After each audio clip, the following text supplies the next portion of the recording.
Olá, gente! Iremos para a nossa segunda aula da disciplina Seminário de Estado, Democracia e Políticas Públicas. Seguindo um roteiro cronológico que eu tracei para a disciplina, iremos passar para o século XVIII, final do XVIII e início do XIX e XX, nessa aula de hoje. E o nosso marco central da aula de hoje será a vinda da família real para o Brasil. Antes disso, eu gostaria de tratar de um conceito muito importante para a disciplina, que é o conceito de democracia. Para falar de democracia, o nome inevitável é Jean-Jacques Rousseau. Enquanto outros autores do período do século XVIII, XIX, como Montesquieu, no XVIII, focavam no equilíbrio de poderes, Rousseau mergulhou na essência do que era um governo legítimo. Para ele, o governo legítimo se daria pela vontade do povo. O conceito de democracia, em Rousseau, é oriundo do seu clássico Contrato Social. Rousseau argumenta que a soberania não deve residir no monarca, mas no corpo coletivo dos cidadãos. Para ele, a democracia não é apenas um sistema de votação, mas a realização da vontade geral. Diferente de outros contratualistas, Rousseau ele acredita que o indivíduo não deve apenas ceder seus direitos a um rei em troca de segurança, como queriam os absolutistas. Em vez disso, as pessoas se unem para formar um corpo político onde cada um obedece às leis que elas mesmas criaram. Ao obedecer à lei, o cidadão está, na verdade, obedecendo a si mesmo, mantendo-se, portanto, livre.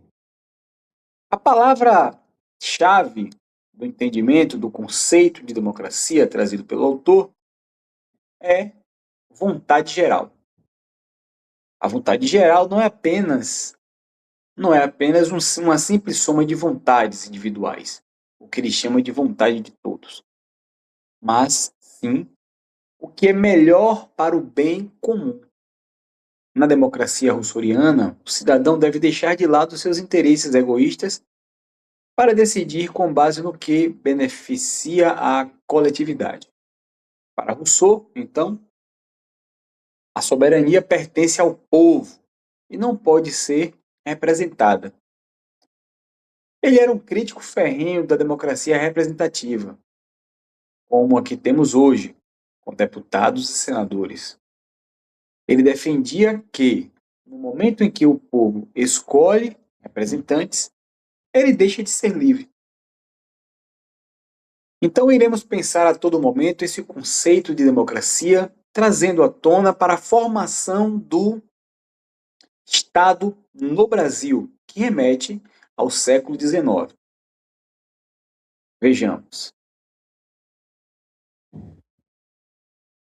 A vida da corte, em 1808, não foi, como a historiografia tradicional estabelece, uma fuga desesperada, mas uma manobra política arquitetada por figuras da burguesia, como Rodrigo de Souza Coutinho.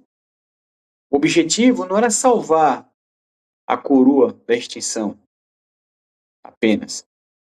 O objetivo era fundar o Império Luso-Brasileiro. Ao chegar ao Brasil, Dom João não apenas abriu os portos. Ele transportou o aparato burocrático de Lisboa para o Rio de Janeiro. Isso criou uma hipercentralização, que gerou um ressentimento nas províncias. Vide o movimento de 1817, da Revolução Pernambucana. Nesse contexto, houve também a elevação do Rio, a categoria do Brasil, a categoria de Reino Unido, em 1815. Foi um golpe de mestre, pois impediu que o Brasil voltasse ao status de colônia, ganhando aí as bases para a formação de um Estado independente de Portugal. E com a independência de 1822, consolidada a partir das lutas da Bahia em 1823, o Brasil se torna um império, um único império governado por um monarca com tendências absolutistas no sul da América. E aí vamos entender como que esse estado de tendência absolutista ele funcionava aqui no Brasil. De início, eu já digo, se era um estado de tendência absolutista, a vontade geral da democracia rousseauiana, por exemplo, não se estabelece aqui, pois o imperador criou mecanismos de permanência no poder que afastava esse estado brasileiro independente do conceito de democracia tal qual pensou o Rousseau. A formação do Estado no Brasil imperial foi marcada, portanto, pela centralização na figura do imperador. E a nossa primeira carta constitucional, a Constituição de 1824, outorgada por Pedro, vai estabelecer um regime monárquico constitucional, o que deu para a elite uma esperança de poder ter poder de vez, poder de voto e de veto. Mas essa monarquia constitucional dava fortes prerrogativas para o imperador. Entre essas prerrogativas estava o poder moderador, o poder exercido exclusivamente por Pedro, que permitia-lhe intervir nos demais poderes e garantir o que ele chama de estabilidade política.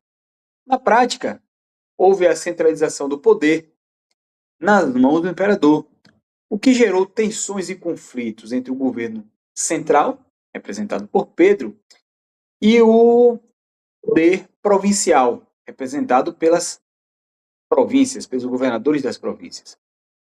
A repressão de revoltas, como a Confederação do Equador e a Guerra dos Farrapos, evidenciou essa dificuldade do Império em conciliar os interesses regionais, aliado à garantia da unidade nacional, havendo então esse conflito de interesses entre as partes. A formação, então, desse Estado imperial também foi marcada pela construção de uma burocracia estatal e pela criação de instituições políticas administrativas, dando segurança para o imperador governar. A organização desse sistema, que foi o império, passou pela organização de um sistema eleitoral, pela criação de um código criminal e pela criação do Código de Processos Criminais, além da estruturação das Forças Armadas, passos importantes para essa consolidação do Estado Imperial. Talvez a marca mais importante da consolidação desse Estado Imperial no Brasil foi a criação da Carta Constitucional. E essa Carta Constitucional ela vai ser criada em 1824, como eu falei anteriormente. E ela foi imposta pelo imperador, rasgando um pré-projeto constitucional criado pela elite. Nessa carta de 1824, outorgada, ela estabeleceu uma interferência direta do imperador nos assuntos políticos do país ao criar o poder moderador, o qual dava ao soberano o total poder. E esse total poder era ilimitado, sem qualquer restrição legal ou institucional. Isso afastava de vez esse Estado imperial do Brasil do conceito de democracia, do conceito de soberania popular, pensado por autores iluministas como o Jean-Jacques Rousseau, como falamos no início da aula. A Carta instituiu uma monarquia constitucional, mas com características que centralizavam os poderes na mão do imperador, muitas vezes interpretado com traços absolutistas ou centralizadores. O poder moderador, ele foi concedido ao imperador como uma força neutra, acima dos poderes, e o que a carta chama de equilibradora dos poderes. No entanto, na prática, ela concedia ao monarca prerrogativas que limitavam a autonomia dos demais poderes, do executivo, do legislativo e do judiciário. Esse poder moderador, então, estava acima dos demais poderes e era uma prerrogativa de mando do imperador. Passemos agora a analisar trechos da Carta Constitucional para observarmos como esse Estado imperial no Brasil do século XIX, ele foi um Estado imperial que se afasta definitivamente do conceito central que estamos trabalhando hoje, que foi o conceito de democracia.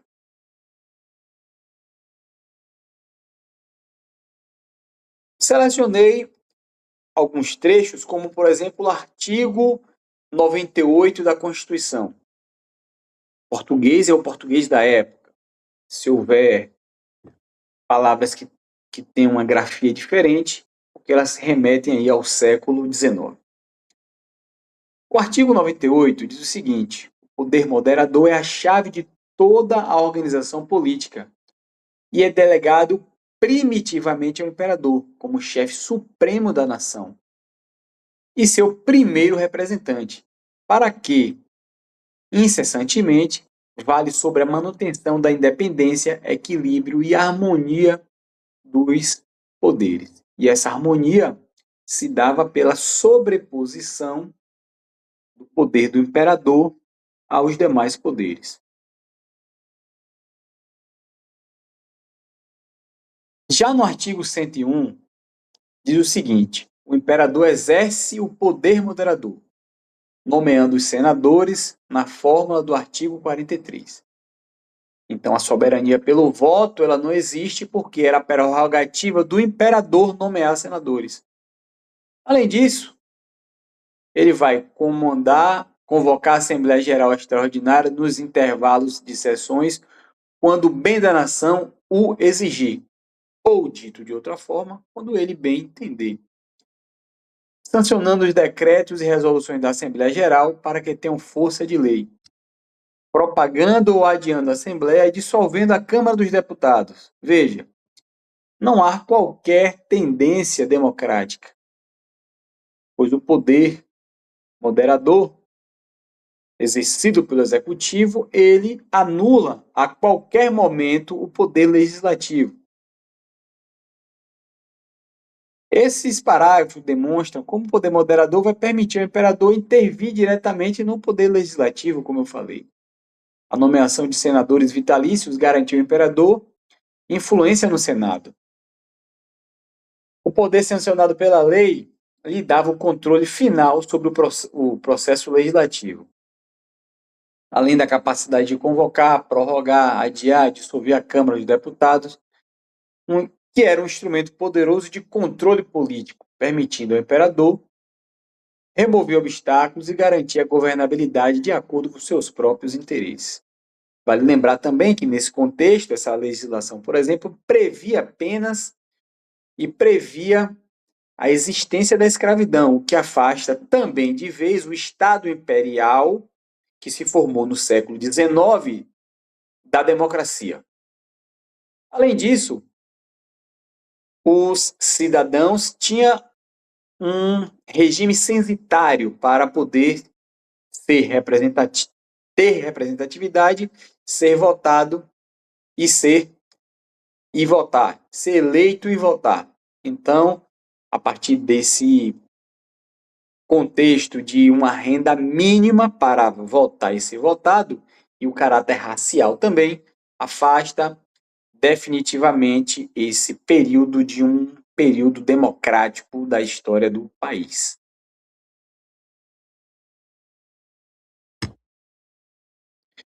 Passemos agora a analisar esse Estado imperial a partir de um outro conceito.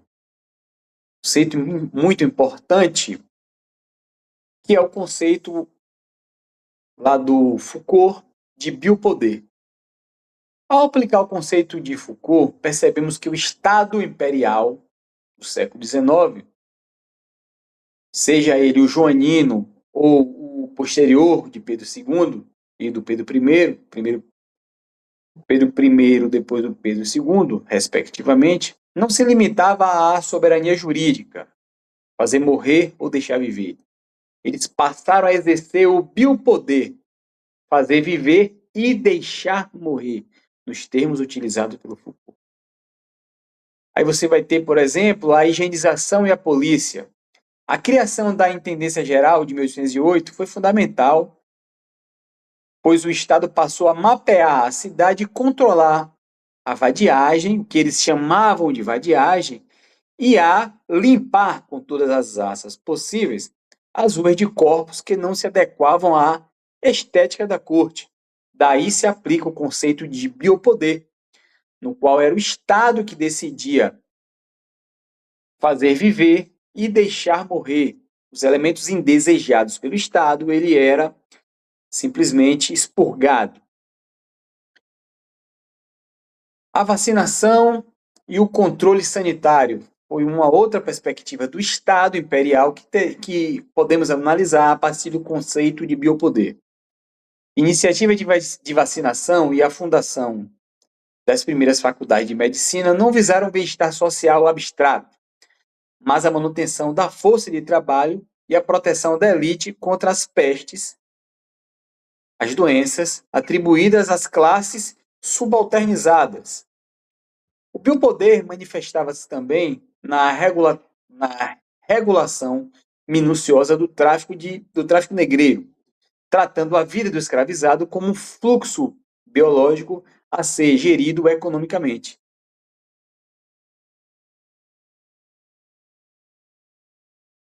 Para o Estado imperial, o problema social não era a desigualdade, mas a desordem, o que eles chamavam de desordem. O pobre, o negro liberto, o negro escravizado, o indígena, eram vistos através do prisma da periculosidade. A Santa Casa de Misericórdia, por exemplo, recebia o subsídio do Estado para gerir os chamados indesejáveis. Um outro elemento do século XIX, do Estado, que podemos pensar a partir do conceito de biopoder, é a política de terras, que culminou na Lei de Terras de 1850. Garantia que o imigrante e o escravo não tivessem acesso à propriedade, mantendo o controle biopolítico sobre estes corpos e de como esses corpos deveriam estar nas lavouras de café. A Lei de Terras, ela vai ser esse instrumento jurídico que vai impedir o acesso à propriedade e à posse e ao trabalho, exigindo a compra em dinheiro dessa propriedade da terra. No momento em que o Estado imperial começa a prever o fim do tráfico negreiro, ele agiu previamente para garantir que esse corpo negro, uma vez livre, não se tornasse um proprietário autônomo, permanecesse dependente de um branco e subalternizado ao Estado. O biopoder aqui não atua apenas sobre a saúde, mas sobre o território. Ao cercar a terra, o Estado gerencia quem pode ter raízes e quem deve permanecer com a mão de obra errante e barata. Enquanto o Estado dificulta o acesso à terra para negros e pobres nacionais, ele, por exemplo, vai financiar e facilitar a formação de colônias para imigrantes estrangeiros brancos. Era a biopolítica em forma mais pura, o Estado selecionando quais grupos biológicos deveriam compor a futura identidade nacional e quais deveriam ser marginalizados nesse processo. É do século XIX também a formação de favelas nos grandes centros. As favelas não aparecem por acaso. Ela é o subproduto da gestão higienista do Estado imperial com tendências absolutistas, e posteriormente também do Estado republicano, como veremos na próxima aula. O biopoder Foucaultiano opera na lógica da normatização. O que era saudável e ordenado deve ocupar o centro, e o que é perigoso deve ser removido. Então, o Estado imperial ele vai atuar nessa perspectiva de destruição dessas camadas subalternizadas ou de afastamento dessas camadas subalternizadas dos centros das cidades, criando, por exemplo, código de conduta daqueles que deveriam e eram desejados e aqueles que eram indesejados, afastando de vez esse Estado imperial do conceito de Estado democrático de direito